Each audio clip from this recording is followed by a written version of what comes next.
नमस्कार दोस्तों, एस्ट्रोलॉजर कपिल मिश्रा में आपका बहुत बहुत स्वागत है। आज हम बात करने वाले हैं विशेष रूप से मित्रों 29 अक्टूबर से 2 दिसंबर 2024 वृश्चिक लव राशि फल। मित्रों, जैसे कि पूर्व के वीडियो में मैंने बताया है, अब आगे के वीडियो में मैं नए रिलेशन की बात कर रहा हूं, उसे भी ध्यान से सुने।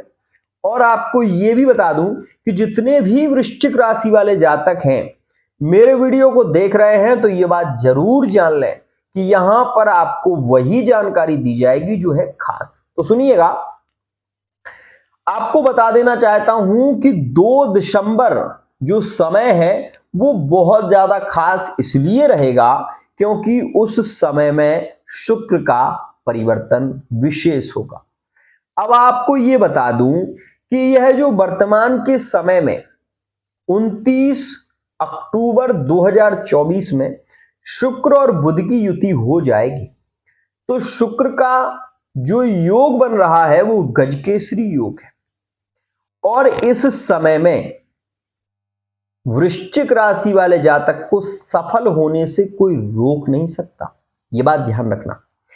अब मैं ये क्यों कह रहा हूं तो वो भी सुने आप। यदि आप वृश्चिक राशि के हैं और आपका लगाव किसी अपने व्यक्ति से ज्यादा है, आप किसी से थर्ड पार्टी रिलेशन में जुड़े हुए हैं और आप बेतहा मोहब्बत करते हैं उस व्यक्ति से, आप चाहते हैं कि वो आपके जीवन में प्रेम की स्थिति बहुत ज्यादा प्रभावित रहे, तो उसके लिए मैं आपको बता दूं कि ये जो समय चल रहा है, जो तुला राशि में सूर्य द्वादश में चल रहे हैं, तो इस समय में क्या होगा, आपकी बातचीत तो बहुत अच्छी होगी लेकिन संबंध में उतना प्रेम नहीं देखने को मिलेगा जितना मिलना चाहिए। एक और खास बात, शुक्र लग्न के हैं, नए रिलेशन के योग ये बना रहे हैं वर्तमान में, और इनका समय रहेगा 6 नवंबर 2024 तक। ध्यान रखना, तो 6 नवंबर तक वृश्चिक राशि वाले जातकों के नए रिलेशन के योग बहुत ज्यादा प्रभावित रहेंगे, और उसके बाद उनके योग ज्यादा प्रभावित है जो बहुत ज्यादा अकेलेपन से पीड़ित चल रहे थे, उनके लिए भी 6 नवंबर के बाद का समय भी बहुत अच्छा है। लेकिन जो लोग किसी को लाइक करते हैं, पसंद करते हैं और हिम्मत नहीं जुटा पा रहे हैं कहने की, नए रिलेशन की बात कर रहा हूं, ध्यान रखना, तो उनके लिए ये समय मतलब 29 अक्टूबर से 6 नवंबर का समय, दीपावली का ये पावन पर्व उनके प्रेम को अचानक से बढ़ावा देगा। ध्यान रखिएगा, अगर आप साहस नहीं जुटा पा रहे हैं पार्टनर से कहने का, इंस्टाग्राम फेसबुक इत्यादि के माध्यम से भी कहने की कोशिश कर रहे हैं, तो उसमें कोई बड़ी समस्या आपके सामने नहीं आएगी। ध्यान रखिएगा, तो ये समय वृश्चिक के लिए काफी अच्छा है। अब यहां पर बात आती है, क्या गुरुजी भाग्य साथ देगा? हम अभी वर्तमान में पैसे को लेकर बहुत ज्यादा पीड़ित चल रहे हैं, चिंतित चल रहे हैं, तो क्या हमारा भाग्य हमारा साथ देगा? और मैरिड लाइफ की स्थिति क्या है? तो सुनिए, मैरिड लाइफ का भाव है जिसमें बैठा हुआ है सप्तम भाव में गुरु, और गुरु अभी तक आपको कोई विशेष लाभ नहीं दिए मैरिड लाइफ में। तो मैरिड लाइफ की स्थितियां कुछ डामाडोल चल रही थी, पत्नी या पति के स्वभाव को लेकर ज्यादा चिंतित चल रहे थे। इसके विषय में एक उपाय आपको बताऊंगा, वो आपको जरूर फॉलो करना चाहिए। मैं आपसे कहूंगा कि यदि आप अपने पति या पत्नी के स्वभाव को लेकर पीड़ित चल रहे हैं और आप वृश्चिक राशि के हैं, तो आपको करना यह चाहिए कि आप किसी भी गुरुवार के दिन केले के पेड़ में एक पीले धागे में 7 गांठें लगाकर उसमें गुलाब का इत्र लगाकर वो धागा केले की जड़ में बांध दीजिएगा किसी भी गुरुवार। आपके पार्टनर के क्रोध में नियंत्रण देखने को मिलेगा और आप दोनों के संबंध में काफी प्रेम देखने को मिलेगा। इस उपाय को आप गुरुवार के दिन करें और ये किसी भी गुरुवार में आप कर सकते हैं। एक और खास बात, अगर आपके मैरिड लाइफ में ज्यादा विवादित स्थिति चल रही है तो आपको चाहिए कि आप पर्सनल रीडिंग कराएं, क्योंकि पर्सनल रीडिंग से आपको 100% जानकारी मिलती है। ये ग्रह गोचर का सिद्धांत है, ये कितना लागू होगा ये मैं नहीं कह सकता, लेकिन मैं इतना जरूर कहता हूं, अगर आपकी कुंडली की दशा, महादशा, अंतरदशा, प्रत्यंतर दशा यदि इस ग्रह गोचर से स्पर्श करती है तो आपके साथ में घटनाएं जरूर होंगी। अब इसमें एक और योग है जो बहुत अच्छा नहीं है, क्या कि जिसने आपका पैसा लिया वो वर्तमान समय में देने की बात नहीं करेगा। ये स्थिति आपको पीड़ित करेगी 17 नवंबर तक, ध्यान रखना। यहां पर एक बात और, तुला राशि में बैठा हुआ शुक्र आपको अकारण क्रोध दिलाएगा। अकारण क्रोध मतलब कोई बात भी नहीं है तब भी मन में ऐसा आ रहा है कि बहुत ज्यादा क्रोधित स्थिति चल रही है। एक और खास बात, लिविंग रिलेशनशिप में पार्टनर से मिलने की तड़प बहुत ज्यादा होगी और वो आप देखेंगे 29 अक्टूबर से 6 नवंबर के बीच लिविंग रिलेशनशिप में पार्टनर से बहुत ज्यादा बात करने की इच्छा, पार्टनर से मिलने की इच्छा, ये चीजें इस समय में ज्यादा प्रभावित हो, ध्यान रखना। यहां पर मैं आपको ये भी बता दूं, ये दूसरा वीडियो है, एक वीडियो मैं पहले बना चुका हूं। एक और खास बात, अब ये कुछ लोग कहते हैं गुरुजी कोई मंत्र बता दो जिससे हमारा संबंध बहुत अच्छा चले। तो मैरिड लाइफ के लिए मैं ये कहूंगा कि आप इस समय में चंद्रमा के बीज मंत्र का जप करें, ओम श्राम श्रीम श्रोम सा चंद्रमसे नमः।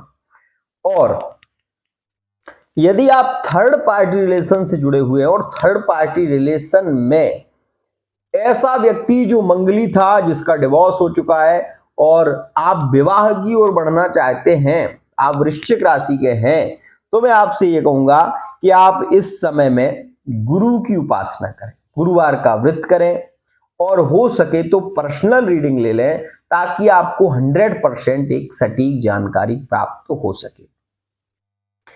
अगर आपसे मैं ये कहूं कि आपके पंचम भाव में राहु बैठा हुआ है, जिसके चलते आपके बार बार ब्रेकअप हो रहे हैं, पार्टनर आपको बार बार इग्नोर कर देता है और आप उसको छोड़ना भी नहीं चाहते, आप उसके साथ में अपना पूरा जीवन बिताना चाहते हैं, लेकिन वो व्यक्ति आपकी कद्र नहीं कर रहा है, तो आपको क्या करना चाहिए? तो सबसे पहले तो मैं ये कहूंगा कि आप पर्सनल रीडिंग लें और दूसरी बात मैं ये कहूंगा कि आप राहु से रिलेटिव उपाय करें। जैसे आप थोड़ा सा दही नहाने वाले पानी में डालकर नहाना शुरू करें, गुलाब जल, और गुलाब जल जो होता है वो नहाने वाले पानी में डालें, थोड़ा सा दही डालें और उससे आप स्नान करना शुरू करें। और वो भी आपको अपने बालों पर नहीं डालना है, थोड़ा सा दही आपको लेकर अपने ये दोनों जो बाहु हैं, बाहुओं का जो स्थान है, यहां पर दही लगाकर नहाएं। इससे आप ये देखेंगे कि राहु नियंत्रित हो जाएगा, क्योंकि राहु का भाव कौन सा है पता है आपको? मिथुन। मिथुन राशि में राहु उच्च का होता है। तो मिथुन का भाव जो शरीर का अंग है वो ये है। और श्वेत, श्वेत में भी खट्टा, खट्टा शुक्र का कारक माना जाता है। अगर आप शुक्र को यहां पर प्रभावित करेंगे तो आपके ऑटोमेटिकली संबंध जुड़ना शुरू हो जाएंगे और कोई बड़ी समस्या आपके संबंधों में बार बार नहीं आएगी। एक और बात, यहां पर वो लोग जिनकी वर्तमान में डिलीवरी होने वाली है, जो डिलीवरी होने वाली है जिनके यहां, और वो वृश्चिक राशि की हैं, जो कन्या, जो विशेष रूप से जिनकी पत्नियां वृश्चिक राशि की हैं और जिनकी इस समय में डिलीवरी होने वाली है, तो मैं ये कहूंगा कि ऑपरेशन से डिलीवरी होगी, ये बात ध्यान रखें। नॉर्मल डिलीवरी में ये प्रॉब्लम थोड़ी सी ज्यादा देता है राहु, क्योंकि पंचम भाव में बैठा हुआ है।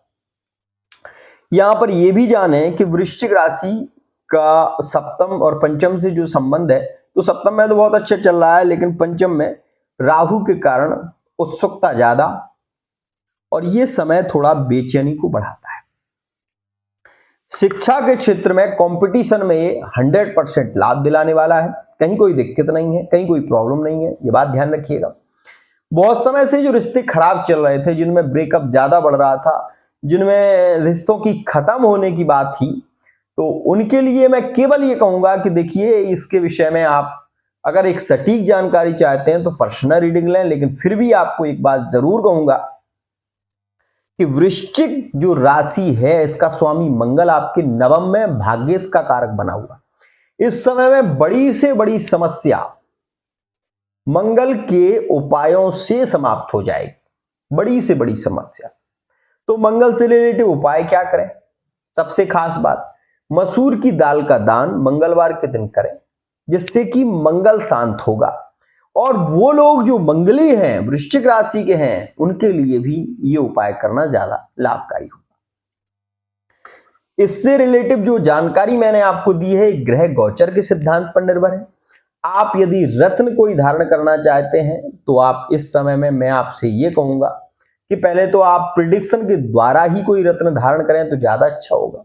यदि आप ग्रह गोचर के अनुसार कोई रत्न धारण कर रहे हैं तो मोती धारण कर सकते हैं, कोई दिक्कत नहीं है। लेकिन यदि आपकी कुंडली में वो ग्रह पीड़ित रहा या उसकी स्थिति अच्छी नहीं रही तो उससे आपको नुकसान भी हो सकता है। तो मेरे कहने का केवल इतना मतलब है, यदि आप लव मैरिज की ओर बढ़ रहे हैं, अरेंज मैरिज की ओर बढ़ रहे हैं, थर्ड पार्टी रिलेशन में ब्रेकअप चल रहा है, कोई बड़ी समस्या चल रही है, तो आपको पर्सनल रीडिंग लेनी चाहिए। फेस रीडिंग के माध्यम से आप जान सकते हैं, हस्तरेखा के माध्यम से आप जान सकते हैं, और कुंडली के माध्यम से आप बहुत कुछ जान सकते हैं, अंक ज्योतिष के माध्यम से भी जान सकते हैं। आज के लिए इतना।